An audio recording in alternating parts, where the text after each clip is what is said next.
Vaishnavi. I am studying 9th class. ఇది ఒక stand. ఈ అయస్కాంతాలు నేను వీటి మీద తేల్చగలను. మీరేమైనా తేల్చగలరా? చూసారుగా, తేల్చలేకపోయారా? ఇప్పుడు నేను తెలుస్తాను, చూడండి.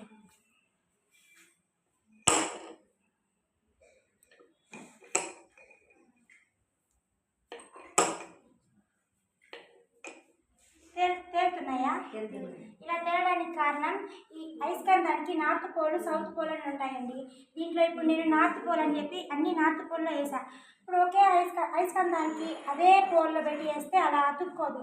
వేరే వేరే వ్యతిరేకంగా ఉంటే అప్పుడు కోలుకుంటాయి. ఇప్పుడు చూడండి, ఇప్పుడు నేను నార్త్ పోల్లో పెట్టాను కదా, ఇప్పుడు సౌత్ పోల్లో వేస్తాను. అతుక్కుందా? చూడండి, అతుక్కుందా? ఇప్పుడు మనం తెలుసుకోవాల్సింది, నార్త్ పోల్ అంటే ఒక ఇటు సైడ్ అయస్కాంతానికి నార్త్ పోల్, సౌత్ పోల్ ఉంటాయండి. ఒక ధ్రువానికి ఒకే ధ్రువంగా ఉంటే అవి ఒకే ధ్రువాలు అతుక్కోవు. అదే వ్యతిరేక ధ్రువాలు ఉంటే అవి అతుక్కుంటాయి.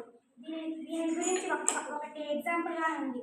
మనం డోర్లు కానీ ఎప్పుడైనా వాడేటప్పుడు, బయటికి వెళ్ళేటప్పుడు రెండు పోల్లు ఒకేలాగా ఉంచకుండా వ్యతిరేకంగా పెట్టి డోర్ వేసిపోతే అవి అయస్కాంతానికి అతుక్కుంటాయండి. అదే రెండు పోల్లు నార్త్ పోల్లో పెట్టి క్లోజ్ కావాలి, డోర్ ఓపెన్ కావాలంటే అలా ఓపెన్ అవుతాయి. Thank you.